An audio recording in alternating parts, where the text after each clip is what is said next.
ಗಾರೆ ಕೆಲಸಕ್ಕೆ ಅಂತ ಬೆಂಗಳೂರಿಗೆ ಬಂದಂತಹ ಅಬ್ಬಾಯಿ ನಾಯ್ಡು ಅವರು ಕನ್ನಡ ಸಿನಿಮಾದ ಪ್ರತಿಷ್ಠಿತ ನಿರ್ಮಾಪಕರಾಗಿದ್ದು ಹೇಗೆ? ಸತತ 2 ಯಶಸ್ವಿ ಸಿನಿಮಾಗಳನ್ನು ಕೊಟ್ಟರೂ ಕೂಡ ಡಾಕ್ಟರ್ ರಾಜ್ಕುಮಾರ್ ಅವರ ಕಾಲ್ ಶೀಟ್ ಸಿಗದಿದ್ದಾಗ ಅಬ್ಬಾಯಿ ನಾಯ್ಡು ಅವರು ಏನು ಮಾಡಿದ್ರು? ಕಿಚ್ಚ ಸುದೀಪ್ ಅವರ ಈ ಸಿನಿಮಾ ಅಬ್ಬಾಯಿ ನಾಯ್ಡು ಅವರ ಜೀವನವನ್ನೇ ಬರ್ಬಾದ್ ಮಾಡಿಬಿಡ್ತಾ? ಈ ಎಲ್ಲ ವಿಷಯಗಳನ್ನು ತಿಳ್ಕೊಳ್ಳೋಣ ಇವತ್ತಿನ ದಂತಕಥೆಯಲ್ಲಿ.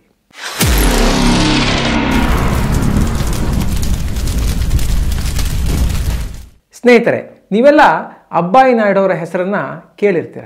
ಗಾರೆ ಕೆಲಸಕ್ಕೆ ಅಂತ ಬೆಂಗಳೂರಿಗೆ ಬಂದಂತಹ ಇವರು ಕನ್ನಡದಲ್ಲಿ ಹೇಗೆ ಒಂದು ಪ್ರತಿಷ್ಠಿತ ನಿರ್ಮಾಪಕರಾದರು, ಅಬ್ಬಾಯಿ ನಾಯ್ಡು ಸ್ಟುಡಿಯೋ ಇದು ಹೇಗೆ ನಿರ್ಮಾಣ ಆಯಿತು, ಎಲ್ಲ ವಿಷಯಗಳನ್ನು ಇವತ್ತಿನ ದಂತಕಥೆಯಲ್ಲಿ ನಾವು ತಿಳ್ಕೊಳ್ಳೋಣ.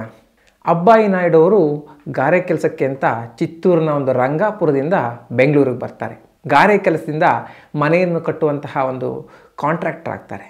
ನಂತರ 10 ಮಂದಿಯನ್ನು ಕೆಲಸಕ್ಕೆ ಇಟ್ಟುಕೊಂಡು ಮೇಸ್ತ್ರಿ ಆಗ್ತಾರೆ. ಈ ರೀತಿ ಒಂದು ಕಡೆ ಅವರು ವೃತ್ತಿ ಜೀವನದಲ್ಲಿ ಅಭಿವೃದ್ಧಿ ಹೊಂದ್ತಾ ಇದ್ದರೆ ಅದರ ಮಧ್ಯಾಹ್ನ ನಾಟಕಗಳಲ್ಲಿ ಅಭಿನಯ ಮಾಡ್ತಾ ಇರ್ತಾರೆ. ಈ ರೀತಿ ಅವರಿಗೆ ನಾಟಕ, ಸಿನಿಮಾ ಇದರಲ್ಲಿ ಒಂದು ಇಂಟ್ರೆಸ್ಟ್ ಇದ್ದಿದ್ದರಿಂದ ಒಂದು ತಕ್ಕ ಮಟ್ಟಿಗೆ ಹಣವನ್ನು ಗಳಿಸಿದ ಮೇಲೆ ಸಿನಿಮಾವನ್ನು ಮಾಡಬೇಕು ಅಂತ ನಿರ್ಧಾರ ಮಾಡ್ತಾರೆ. ಅಬ್ಬಾಯಿ ನಾಯ್ಡು ಅವರಿಗೆ ಕನ್ನಡದಲ್ಲಿ ಕಥೆ ಬರಲಿಕ್ಕೆ ಬರ್ತಿರಲಿಲ್ಲ, ಆದರೆ ಕಥೆಯನ್ನು ಹೇಳಲಿಕ್ಕೆ ಬರ್ತಿತ್ತು. ಈ ರೀತಿ ಒಂದು ಕಥೆಯನ್ನು ಹೇಳಿ ಬೇರೆಯವರಿಂದ ಕಥೆಯನ್ನು ಬರೆಸ್ತಾರೆ. ಹೂವು ಮುಳ್ಳು, ಮಾತೃಭೂಮಿ ಅಂತ 2 ಸಿನಿಮಾಗಳ ಒಂದು ಕಥೆಯನ್ನು ಇವರೇ ಹೇಳಿ ಬರೆಸ್ತಾರೆ. ಮಧು ಆರ್ಟ್ ಫಿಲಮ್ಸ್ ಅಂತ ಅವರ ಮಗನ ಹೆಸರಿನಲ್ಲಿ ಒಂದು ಸಂಸ್ಥೆಯನ್ನು ಸ್ಥಾಪನೆ ಮಾಡ್ತಾರೆ. ಈ ಸಂಸ್ಥೆಯಿಂದ ಬಂದಂತಹ ಮೊದಲ ಸಿನಿಮಾ ಹೂವು ಮುಳ್ಳು. ಉದಯ್ ಕುಮಾರ್ ಅವರು ಇದಕ್ಕೆ ನಾಯಕರು. ಹೂವು ಮುಳ್ಳು, ಮಾತೃಭೂಮಿ, ನಂತರ 3ನೇ ಸಿನಿಮಾ ಸೇಡಿಗೆ ಸೇಡು. ಈ ರೀತಿ ಒಂದು 3 ಸಿನಿಮಾ ಮಾಡಿದ ನಂತರ ಇಂಡಸ್ಟ್ರಿಯಲ್ಲಿ ಒಂದು ಮಾತು ಬರುತ್ತೆ, 3ಕ್ಕೆ ಮುಕ್ತಾಯ ಅಂತ. ಇನ್ನು ಅಬ್ಬಾಯಿ ನಾಯ್ಡು ಅವ್ರ ಹತ್ರ ಸಿನಿಮಾ ಮಾಡೋಕ್ಕಾಗಲ್ಲ. ಇಂಥ ಒಂದು ಸಮಯದಲ್ಲಿ ಡಾಕ್ಟರ್ ರಾಜ್ಕುಮಾರ್ ಅವರ ಕಾಲ್ ಶೀಟ್ ಪಡೆದು ಬಂಗಾರದ ಪಂಜರ ಅಂತ ಸಿನಿಮಾ ಮಾಡ್ತಾರೆ. ಈ ಸಿನಿಮಾ ಒಂದು ಅದ್ಭುತವಾದ ಯಶಸ್ಸನ್ನು ಕಾಣುತ್ತೆ. ಆದರೆ ವಿಚಿತ್ರ ಏನಂದರೆ ಈ ಸಿನಿಮಾದಲ್ಲಿ ಹಂಚಿಕೆದಾರರಿಗೆ ಲಾಭ ಆಗಿರುತ್ತೆ, ಅಬ್ಬಾಯಿ ನಾಯ್ಡು ಅವರಿಗೆ ಯಾವುದೇ ಒಂದು ದೊಡ್ಡ ಲಾಭ ಆಗಿರಲ್ಲ. ಇದರಿಂದ ಅಬ್ಬಾಯಿ ನಾಯ್ಡು ಅವರು ಏನು ಬೇಜಾರು ಮಾಡ್ಕೊಳ್ಳಲ್ಲ. ರಾಜ ನನ್ನ ರಾಜ ಅಂತ ಡಾಕ್ಟರ್ ರಾಜ್ಕುಮಾರ್ ಅವರ ಜೊತೆನೇ ಇನ್ನೊಂದು ಸಿನಿಮಾ ಮಾಡ್ತಾರೆ. ಈ ಸಿನಿಮಾದಿಂದ ಅಬ್ಬಾಯಿ ನಾಯ್ಡು ಅವರು ಕನ್ನಡ ಚಿತ್ರರಂಗದ ಒಂದು ಪ್ರತಿಷ್ಠಿತ ನಿರ್ಮಾಪಕರಾಗಿ ಹೊರಹೊಮ್ಮುತ್ತಾರೆ. ಎಲ್ಲ ಕಡೆ ಇವರಿಗೊಂದು ಒಳ್ಳೆಯ ಹೆಸರು ಬರುತ್ತೆ. ಆದರೆ ಈ ರೀತಿ 2 ಯಶಸ್ವಿ ಸಿನಿಮಾ ಮಾಡಿದರೂ ಕೂಡ ನಂತರದ ಒಂದು ಸಿನಿಮಾಗೆ ಡಾಕ್ಟರ್ ರಾಜ್ಕುಮಾರ್ ಅವರ ಕಾಲ್ ಶೀಟ್ ಅಬ್ಬಾಯಿ ನಾಯ್ಡು ಅವರಿಗೆ ಸಿಗಲ್ಲ. ಇದರಿಂದ ಅವರೇನು ಬೇಜಾರು ಮಾಡ್ಕೊಳ್ಳಲ್ಲ. ಶಂಕರ್ ನಾಗು ಮತ್ತು ಮಂಜುಳಾ ಇವ್ರನ್ನ ಹಾಕ್ಕೊಂಡು ಸೀತಾರಾಮು ಅಂತ ಸಿನಿಮಾ ಮಾಡ್ತಾರೆ. ಈ ಸಿನಿಮಾದ ಒಂದು ಕ್ವಾಲಿಟಿಯಲ್ಲಿ ಯಾವುದೇ ರೀತಿ ಒಂದು ಕೊರತೆ ಕಾಣಬಾರ್ದು ಅಂತ ಸಾಲ ಎಲ್ಲ ಮಾಡಿ ತುಂಬ ಒಂದು ದೊಡ್ಡ ಸಿನಿಮಾವಾಗಿ ಇದನ್ನು ನಿರ್ಮಾಣ ಮಾಡ್ತಾರೆ. ಈ ಸಿನಿಮಾ ಒಂದು ಒಳ್ಳೆಯ ಯಶಸ್ಸನ್ನು ಕಾಣುತ್ತೆ. ಶಂಕರ್ ನಾಗು ಮತ್ತು ಮಂಜುಳಾ ಅವರಿಗೆ ಕನ್ನಡ ಚಿತ್ರರಂಗದಲ್ಲಿ ಒಂದು ವಿಶೇಷ ಸ್ಥಾನಮಾನವನ್ನು ಕೊಟ್ಟಂತಹ ಸಿನಿಮಾ ಸೀತಾರಾಮು. ಈ ಸಿನಿಮಾದ ಮೂಲಕ ಹೈದರಾಬಾದ್ ಕಡೆನೂ ಅಬ್ಬಾಯಿ ನಾಯ್ಡು ಅವರಿಗೆ ಒಂದು ಒಳ್ಳೆಯ ಹೆಸರು ಬರುತ್ತೆ.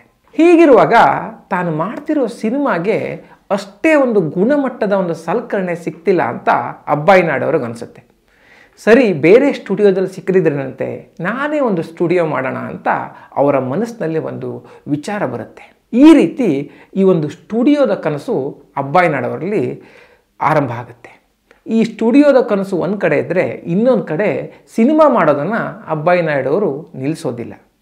ಶಂಕರ್ ನಾಗ್ ಅವರ ಜೊತೆನೇ ಮೂಗನ ಸೇಡು ಅಂತ ಸಿನಿಮಾ ಮಾಡ್ತಾರೆ. ಈ ಸಿನಿಮಾ ಅದ್ಧೂರಿಯಾಗಿ ಮಾಡಬೇಕು ಅಂತ ಬಹಳಷ್ಟು ಖರ್ಚು ಮಾಡಿ ಸಾಲ ಎಲ್ಲ ಮಾಡಿರ್ತಾರೆ. ಯಾರೋ ಸಲಹೆ ಕೊಡ್ತಾರೆ ತೆಲುಗಲ್ಲೂ ಕೂಡ ಮಾಡಿ ಅಂತ. ಸರಿ, ತೆಲುಗಲ್ಲೂ ಮಾಡೋಣ ಅಂತ ತೆಲುಗಿನಲ್ಲೂ ಈ ಸಿನಿಮಾವನ್ನು ಮಾಡ್ತಾರೆ. ದುರಾದೃಷ್ಟ ಅಬ್ಬಾಯಿ ನಾಯ್ಡು ಅವರ ಮನೆ ಬಾಗಿಲು ತಟ್ಟುತ್ತೆ. ಈ ಸಿನಿಮಾ ನೆಲ ಕಚ್ಚುತ್ತೆ. ಈ ಸಿನಿಮಾದಿಂದ ಅಬ್ಬಾಯಿ ನಾಯ್ಡು ಅವರಿಗೆ ತುಂಬ ಒಂದು ದೊಡ್ಡ ನಷ್ಟ ಉಂಟಾಗುತ್ತೆ, ಸಾಲದಲ್ಲಿ ಬೀಳ್ತಾರೆ. ಆದರೆ ಅಬ್ಬಾಯಿ ನಾಯ್ಡು ಅವರು ಇದು ಯಾವುದಕ್ಕೂ ಹೆದರಲ್ಲ. ಹಠ ಮಾಡಿ ಅವರ ಒಂದು ಜೀವನದ ಕಥೆಯನ್ನೇ ಆಧರಿಸಿದಂತಹ ತಾಯಿಯ ಮಡಿಲಲ್ಲಿ ಅಂತ ಒಂದು ಸಿನಿಮಾ ಮಾಡ್ತಾರೆ. ಹಠ ಬಿಡದೆ ಅವರ ಜೀವನದ ಕಥೆಯನ್ನೇ ಆಧರಿಸಿದಂತಹ ತಾಯಿಯ ಮಡಿಲಲ್ಲಿ ಅಂತ ಒಂದು ಸಿನಿಮಾವನ್ನು ಮಾಡ್ತಾರೆ. ಈ ಸಿನಿಮಾ ಅಬ್ಬಾಯಿ ನಾಯ್ಡು ಅವರ ಕೈ ಹಿಡಿಯುತ್ತೆ. ಮತ್ತೆ ಅದೃಷ್ಟ ಲಕ್ಷ್ಮಿ ಇವರ ಮನೆ ಬಾಗಿಲಿಗೆ ಬರ್ತಾಳೆ. ಹೀಗೆ ಈ ರೀತಿ ಸಿನಿಮಾಗಳನ್ನು ಅಬ್ಬಾಯಿ ನಾಯ್ಡು ಅವರು ಮಾಡ್ತಾ ಇರ್ತಾರೆ. ಡಾಕ್ಟರ್ ವಿಷ್ಣುವರ್ಧನ್ ಮತ್ತು ಶಂಕರ್ ನಾಗ್ ಅವರ ಜೊತೆ ಕಾರ್ಮಿಕ ಕಳ್ಳನಲ್ಲ ಅಂತ ಒಂದು ಸಿನಿಮಾ ಮಾಡ್ತಾರೆ. ಈ ಸಿನಿಮಾ ಒಂದು ದೊಡ್ಡ ತಾರಾಗಣವನ್ನೇ ಹೊಂದಿರುತ್ತೆ, ಭಾಳಷ್ಟು ಖರ್ಚು ಕೂಡ ಮಾಡಿರ್ತಾರೆ, ದೊಡ್ಡ ಮಟ್ಟದಲ್ಲಿ ಈ ಸಿನಿಮಾ ನಿರ್ಮಾಣ ಆಗಿರುತ್ತೆ. ಆದರೆ ಈ ಸಿನಿಮಾ ಅಷ್ಟು ಮಟ್ಟದ ಒಂದು ಯಶಸ್ಸನ್ನು ತಂದುಕೊಡೋದಿಲ್ಲ. ಅಬ್ಬಾಯಿ ನಾಯ್ಡು ಮತ್ತೆ ಸೋಲಿನ ಸುಳಿಯಲ್ಲಿ ಬೀಳ್ತಾರೆ. 2-3 ಸಿನಿಮಾಗಳು ನೆಲಕಚ್ಚುತ್ತೆ. ಆದರೆ ಅದೇನೋ ಹೇಳ್ತಾರಲ್ಲ, ಎಲ್ಲಿ ಕಳ್ಕೊಂಡಿದೆಯೋ ಅಲ್ಲೇ ಪಡಿಬೇಕು. ಈ ರೀತಿ ಸಿನಿಮಾ ರಂಗದಲ್ಲಿ ಕಳ್ಕೊಂಡಿದ್ದನ್ನು ಸಿನಿಮಾ ರಂಗದಲ್ಲೇ ಪಡಿಬೇಕು ಅಂತ ಅಬ್ಬಾಯಿ ನಾಯ್ಡು ಅವರು ತಾಯಿಯ ನುಡಿ ಅಂತ ಒಂದು ಸಿನಿಮಾ ಮಾಡ್ತಾರೆ. ಈ ಸಿನಿಮಾಗೆ ಕಲ್ಯಾಣ್ ಕುಮಾರ್ ಅವರು ನಾಯಕರಾಗಿರ್ತಾರೆ. ಕಲ್ಯಾಣ್ ಕುಮಾರ್ ಅವರಿಗೆ ಆ ಒಂದು ಸಮಯದಲ್ಲಿ ಅಷ್ಟೊಂದು ಬೇಡಿಕೆ ಇರಲ್ಲ, ಅವ್ರ ಬೇಡಿಕೆ ಇಳಿಯುವಂತಹ ಸಮಯ ಅದು. 4-5 ಜನರಲ್ಲಿ ಯಾರು ಆಯ್ಕೆ ಮಾಡಬೇಕು ಅಂತ ಚೀಟಿ ಹಾಕಿದಾಗ ಕಲ್ಯಾಣ್ ಕುಮಾರ್ ಅವರ ಒಂದು ಹೆಸರು ಚೀಟಿಯಲ್ಲಿ ಬಂದಿರುತ್ತೆ. ಸರಿ ಅಂತ ಅವ್ರ ಜೊತೆನೇ ಸಿನಿಮಾ ಮಾಡಿರ್ತಾರೆ. ಆದರೆ ಭಾಳಷ್ಟು ಹಿತಶತ್ರುಗಳಿಗೂ ಒಂದು ಆಶ್ಚರ್ಯ ಆಗೋ ರೀತಿಯಲ್ಲಿ ಈ ಸಿನಿಮಾ 100 ದಿನ ಓಡಿ ದಾಖಲೆ ಮಾಡುತ್ತೆ. ಇದೇ ಸಮಯದಲ್ಲಿ ಅವರ ಒಂದು ಸ್ಟುಡಿಯೋದ ಕನಸು ಕೂಡ ನನಸಾಗುತ್ತೆ. ಬಹಳಷ್ಟು ಒಂದು ಸಾಲವನ್ನು ಮಾಡಿ ಅದ್ಧೂರಿಯಾಗಿ ಒಂದು ಸ್ಟುಡಿಯೋನ ನಿರ್ಮಿಸಬೇಕು ಅಂತ ಅವರೊಂದು ಸ್ಟುಡಿಯೋವನ್ನು ನಿರ್ಮಾಣ ಮಾಡ್ತಾರೆ. ಇದಕ್ಕೆ ಮಧು ಫಿಲ್ಮ್ ಸ್ಟುಡಿಯೋ ಅಂತ ಅವ್ರು ಹೆಸರಿಟ್ಟಿರ್ತಾರೆ. ಅವರ ಮಗನ ಹೆಸರಲ್ಲೇ ಇದೊಂದು ಸ್ಟುಡಿಯೋವನ್ನು ಅವರು ಮಾಡ್ತಾರೆ. ಆದರೆ ಇದು ನಂತರ ಅಬ್ಬಾಯಿ ನಾಯ್ಡು ಸ್ಟುಡಿಯೋ ಅಂತ ಎಲ್ಲ ಕಡೆ ಒಂದು ಪ್ರಚಲಿತ ಆಯಿತು. ಇನ್ನು ಈ ಒಂದು ಸ್ಟುಡಿಯೋವನ್ನು ಡಾಕ್ಟರ್ ರಾಜ್ಕುಮಾರ್ ಅವರು ಉದ್ಘಾಟನೆ ಮಾಡ್ತಾರೆ. ತಮ್ಮ ಸ್ಟುಡಿಯೋದಲ್ಲೇ ಒಂದು ಸಿನಿಮಾವನ್ನು ಮಾಡಬೇಕು ಅಂತ ತಾಯವ್ವ ಅಂತ ಒಂದು ಸಿನಿಮಾವನ್ನು ಅಬ್ಬಾಯಿ ನಾಯ್ಡು ಅವರು ನಿರ್ಮಾಣ ಮಾಡ್ತಾರೆ. ಈ ಸಿನಿಮಾಗೆ ಕಿಚ್ಚ ಸುದೀಪ್ ಅವರು ನಾಯಕರು. ಈ ಸಿನಿಮಾ ಅಬ್ಬಾಯಿ ನಾಯ್ಡು ಅವರ ಜೀವನವನ್ನೇ ಬರ್ಬಾದ್ ಮಾಡಿಬಿಡುತ್ತೆ. ಎಷ್ಟು ಸಾಲ ಆಗುತ್ತೆ ಅಂದರೆ ಫಿಲ್ಮ್ ಲ್ಯಾಬ್ನಿಂದ ಪ್ರಿಂಟ್ ತರೋಕ್ಕೂ ದುಡ್ಡಿರಲ್ಲ. ಆ ಒಂದು ಪ್ರಿಂಟ್ ತರಿಸ್ಲಿಕ್ಕೆ ಅವರಿರೋ ಮನೆಯನ್ನೇ ಮಾರಬೇಕಾಗತ್ತೆ. ಒಂದು ಕಾಲದಲ್ಲಿ ಕನ್ನಡ ಚಿತ್ರರಂಗದ ಪ್ರತಿಷ್ಠಿತ ನಿರ್ಮಾಪಕರಾಗಿದ್ದವರು ಅವರ ಮನೆಯನ್ನು ಮಾರಿ ಅವರ ಸ್ಟುಡಿಯೋದಲ್ಲೇ ಇರುವಂತಹ ಒಂದು ಪರಿಸ್ಥಿತಿ ಬರುತ್ತೆ. ಇಷ್ಟೊತ್ತಿಗೆ ಅಬ್ಬಾಯಿ ನಾಯ್ಡು ಅವರು ಜೀವನದಲ್ಲಿ ತುಂಬ ನೊಂದಿರ್ತಾರೆ. ಅವರ ಮಗನ ದುರ್ಮರಣ ಕೂಡ ಆಗಿರುತ್ತೆ. ಈ ರೀತಿಯ ಒಂದು ಸಾಲು ಸೋಲುಗಳು ಅವರ ಜೀವನದಲ್ಲಿ ಭಾಳಷ್ಟು ಒಂದು ಹೊಡೆತವನ್ನು ಕೊಟ್ಟಿರುತ್ತೆ. ಅಬ್ಬಾಯಿ ನಾಯ್ಡು ಅವರು ಹಾಸಿಗೆ ಹಿಡಿತಾರೆ. ನಂತರ 1999ರಲ್ಲಿ ಅವರು ವಿಧಿವಶರಾಗ್ತಾರೆ.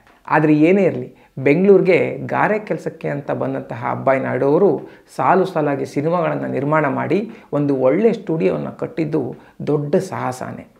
ಈ ವಿಷಯಕ್ಕಾದರೂ ನಾವೆಲ್ಲ ಅವರನ್ನು ಮೆಚ್ಚಲೇಬೇಕು. ಸ್ನೇಹಿತರೆ, ಈ ವಿಡಿಯೋ ನಿಮ್ಗೆ ಇಷ್ಟ ಆಗಿದ್ದರೆ ತಪ್ಪದೇ ಶೇರ್ ಮಾಡಿ. ಹಾಗೆಯೇ ಈ ರೀತಿಯ ಇನ್ನಷ್ಟು ವಿಷಯಗಳನ್ನು ನೀವು ತಿಳ್ಕೋಬೇಕು ಅಂತಿದ್ದರೆ ನಮ್ಮ ಕನ್ನಡ ಮಾಣಿಕ್ಯ ಚಾನಲ್ಗೆ ತಪ್ಪದೇ ಸಬ್ಸ್ಕ್ರೈಬ್ ಮಾಡಿ. ಮುಂದಿನ ವಿಡಿಯೋದಲ್ಲಿ ಮತ್ತೊಮ್ಮೆ ಸಿಗೋಣ. ಅಲ್ಲಿವರೆಗೂ ನಮಸ್ಕಾರ.